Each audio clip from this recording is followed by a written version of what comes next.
بسم اللہ الرحمن الرحیم۔ السلام علیکم دوستو، آج ہم حضور اکرم صلی اللہ علیہ وسلم کے انصاری صحابی عباد بن بشر کے بارے میں بات کریں گے۔ عباد بن بشر کون تھے اور ان کی اسلام کی خاطر کون کون سی قربانیاں تھیں؟ ہجرت کے بعد چوتھا سال تھا۔ شہر نبی کے اندر اور باہر سے ابھی تک خطرات لاحق تھے۔ اندر سے بااثر یہودی قبیلہ بنو نذیر نے نبی اکرم صلی اللہ علیہ وسلم کے ساتھ معاہدہ توڑ دیا اور آپ کو قتل کرنے کا منصوبہ بنایا۔ اس کے لیے انہیں شہر سے نکال دیا گیا۔ یہ سفر کے مہینے میں تھا۔ 2 مہینے بے سکونی سے گزر گئے۔ پھر نبی اکرم صلی اللہ علیہ وآلہ وسلم کو خبر ملی کہ دور نجد کے قبائل حملہ کرنے کا ارادہ کر رہے ہیں۔ انہیں باز رکھنے کے لیے نبی اکرم صلی اللہ علیہ وسلم نے 400 سے زیادہ آدمیوں کی فوج کو جمع کیا اور اپنے ایک ساتھی عثمان بن عفان کو شہر کا انچارج بنا دیا اور خود مشرق کی طرف روانہ ہوئے۔ اس فوج میں مدینے کا نوجوان عباد بن بشر بھی شامل تھا۔ نجد پہنچ کر رسول اکرم صلی اللہ علیہ وسلم نے دشمن قبائل کی رہائش گاہوں کو عجیب طور پر مردوں سے ویران پایا۔ صرف خواتین ہی تھیں۔ آدمی پہاڑوں پر چلے گئے تھے۔ ان میں سے کچھ دوبارہ منظم ہو گئے اور لڑنے کے لیے تیار ہو گئے۔ عصر کی نماز کا وقت ہو گیا۔ نبی صلی اللہ علیہ وسلم کو خدشہ تھا کہ نماز کے وقت دشمن قبائل ان پر حملہ نہ کریں۔ آپ صلی اللہ علیہ وسلم نے مسلمانوں کی صف بندی کر کے 2 گروہوں میں تقسیم کیے اور نماز میں سورہ کہف کی تلاوت کی اور نماز ادا کی۔ جب ایک گروہ کے ساتھ آپ صلی اللہ علیہ وسلم نے 1 رکعت ادا کرتے تو دوسرا گروہ پہرے پر کھڑا ہوتا۔ اسی طرح ہی جب دوسرے گروہ کے ساتھ آپ نماز پڑھتے تو پہلا گروہ پہرے پر کھڑا ہوتا۔ ہر گروہ نے نبی اکرم صلی اللہ علیہ وسلم کے فارغ ہونے کے بعد 1 رکعت نماز پوری کی۔ مسلمانوں کی نظم و ضبط کی صفوں کو دیکھ کر دشمن قبائل بے چین اور خوف زدہ ہو گئے۔ نبی اکرم صلی اللہ علیہ وسلم نے کا احساس دلایا تھا اور اب آپ کے مشن کا عرب کے وسطی پہاڑی علاقوں کو معلوم ہو گیا تھا، جہاں سے آپ صلی اللہ علیہ وسلم پرامن طور پر روانہ ہوئے تھے۔ واپسی پر نبی اکرم صلی اللہ علیہ وسلم نے 1 رات کے لیے ایک وادی پر پڑاؤ ڈالا۔ جیسے ہی مسلمان اپنے اونٹوں سے اترے، رسول اکرم صلی اللہ علیہ وسلم نے پوچھا، آج رات ہمارا پہرا کون دے گا؟ عباد بن بشر اور عمار بن یاسر نے کہا کہ ہم دیں گے یا رسول اللہ صلی اللہ علیہ وسلم۔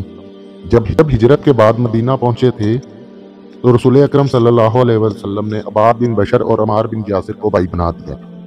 عباد اور عمار ڈیوٹی لینے وادی کے منہ کی طرف روانہ ہوئے۔ عباد نے دیکھا کہ اس کا بھائی تھکا ہوا ہے۔ اس سے پوچھا، تم رات کے کس حصے میں سونا چاہتے ہو، پہلے یا دوسرے؟ عمار نے جواب دیا، میں پہلے حصے میں سو جاؤں گا۔ عمار بن یاسر تھکے ہوئے تھے تو وہ جلدی سو گئے۔ رات صاف، پرسکون اور پرامن تھی۔ ستارے، درخت اور چٹان سب خاموشی سے اپنے رب کی حمد کرتے ہوئے نظر آئے۔ عباد کو محسوس ہوا نہ کوئی حرکت تھی، نہ کوئی دھمکی امیز نشان، کیوں نہ وقت کو عبادت اور تلاوت میں گزارے۔ اتنی خوشی کی بات ہوگی کہ نماز کو قرآن کی پیمائش کے ساتھ جوڑا جائے، جس سے وہ بہت لطف اندوز ہو۔ در حقیقت عباد اس وقت سے قرآن کے سحر میں مبتلا تھے جب سے انہوں نے پہلی بار موصب بن عمیر کی سریلی اور خوبصورت آواز میں تلاوت کرتے ہوئے سنا تھا۔ یہ ہجری سے پہلے کی بات ہے، جب عباد کی عمر صرف 15 سال تھی۔ قرآن نے ان کے دل میں ایک خاص مقام حاصل کر لیا تھا۔ وہ دن رات اس کے بعد وہ خدا کے جلالی کلمات کو اس وقت اس قدر دہراتے اور سنتے جاتے تھے کہ رسول اللہ صلی اللہ علیہ وسلم کے اصحاب میں دوست قرآن کے نام سے جانے جاتے تھے یا قرآن دوست کے نام سے جانے جاتے تھے۔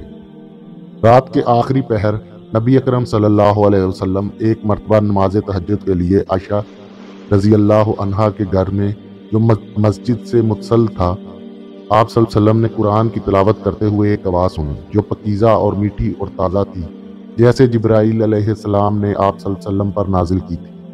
آپ صلی اللہ علیہ وسلم نے پوچھا، عائشہ کیا یہ عباد بن بشر کی آواز ہے؟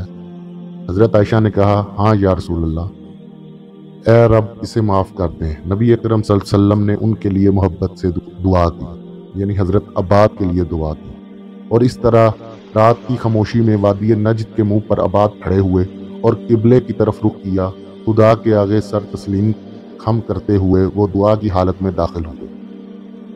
قرآن کا لازمی افتتاحی باب ختم کرتے ہوئے انہوں نے اپنی پیاری اور دلکش آواز میں سورہ کہف کی تلاوت شروع کی۔ سورہ کہف 110 آیات پر مشتمل ایک لمبی صورت ہے، جس کا کچھ حصہ ایمان، سچائی اور صبر کی خوبیوں اور وقت کی نسبت سے ہے۔ اس طرح جب وہ کلام الہی اور حکمت کے ابدی کلمات کی تلاوت اور ان پر غور و فکر کرنے میں مشغول تھے، ایک اجنبی محمد صلی اللہ علیہ وسلم اور ان کے ساتھیوں کی تلاش میں وادی کے مضافات میں گھومتا رہا، اور ان لوگوں میں سے تھا جنہوں نے رسول اکرم صلی اللہ علیہ وسلم پر حملہ کرنے کا ارادہ کیا تھا۔ یہ ان لوگوں میں سے تھا جو مسلمانوں کے قریب پہنچنے پر پہاڑوں سے بھاگ گئے تھے۔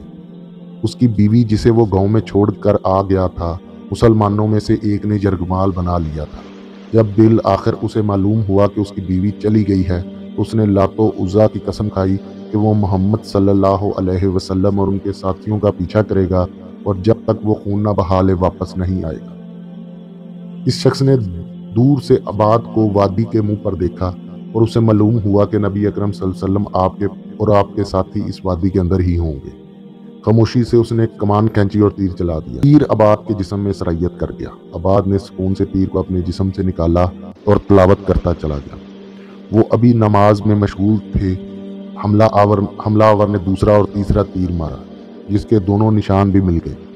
عباد نے ایک کو نکالا، پھر دوسرے کو۔ آپ نے تلاوت ختم کی، رکوع کیا، پھر سجدہ کیا۔ کمزوری اور تکلیف میں آپ نے سجدے میں ہی اپنے دائیں ہاتھ کو بڑھایا اور اپنے سوئے ہوئے ساتھی کو ہلایا۔ عمار بیدار ہوئے۔ عباد نے خاموشی سے آخر تک نماز کو جاری رکھا اور پھر کہا، اٹھو اور میری جگہ پہرا دو، میں زخمی ہو گیا ہوں۔ عمار اچھل پڑے اور چیخنے لگے۔ دونوں کو دیکھ کر حملہ آور اندھیرے میں فرار ہو گئے۔ عمار نے کہا، سبحان اللہ، جب آپ کو پہلا تیر لگا تو آپ نے مجھے کیوں نہیں جگایا؟ عباد نے کہا، میں قرآن کی تلاوت کر رہا تھا جس نے میری روح کو سکون سے بھر دیا، اور میں تلاوت میں کمی نہیں کرنا چاہتا۔ نبی اکرم صلی اللہ علیہ وسلم نے مجھے اس سورت کو پڑھنے کا حکم دیا تھا۔ اس سورت کی تلاوت میں خلل ڈالنے سے مجھے موت زیادہ عزیز ہے۔ عباد کی قرآن سے عقیدت ان کی خدا اور اس کے پیغمبر اور اس کے مذہب سے شدید عقیدت اور محبت کی علامت تھی۔ وہ جن خوبیوں کی وجہ سے مشہور تھے، وہ ان کی عبادت میں مستقل ڈوبی، اس کی بہادری اور خدا کی راہ میں اس کی سخاوت تھی۔ قربانی اور موت کے وقت وہ ہمیشہ صف اول میں ہوتے۔ مسلمانوں کے اموال کے ساتھ معاملات میں وہ ہمیشہ قابل اعتماد تھے۔ نبی اکرم صلی اللہ علیہ وسلم کی زوجہ محترمہ حضرت عائشہ رضی اللہ عنہا ایک مرتبہ فرمایا، انصار میں سے 3 ایسے شخص ہیں جن کی فضیلت میں کوئی بھی سبقت نہیں رکھتا، سعد بن معاذ، اسید بن خدیر اور عباد بن بشیر۔ عباد جنگ یمامہ میں شہید ہوئے۔ جنگ سے عین قبل ان کے پاس شہادت کی مضبوط پیشکش تھی۔ انہوں نے دیکھا کہ مہاجرین اور انصار میں باہمی اعتماد کی کمی ہے، اور اداس اور پریشان تھے۔ انہوں نے محسوس کیا کہ ان خوفناک لڑائیوں میں سے مسلمانوں کی کامیابی اور اس وقت تک نہیں ہو سکتی جب تک کہ مہاجرین اور انصار کو الگ الگ رجمنٹوں میں جمع نہ کیا جائے، تاکہ یہ صاف طور پر دیکھا جا سکے کہ ان کی ذمہ داری کس نے ادا کی اور کون حقیقی مارکہ رائی میں ثابت قدم رہا۔ جب جنگ شروع ہوئی تو عباد بن بشر نے ایک ٹیلے پر کھڑے ہو کر پکارا، اے انصار، اپنے آپ کو مردوں میں ممتاز کرو اور اپنی تلواروں کو نیاموں سے نکالو اور اسلام کو مت چھوڑو۔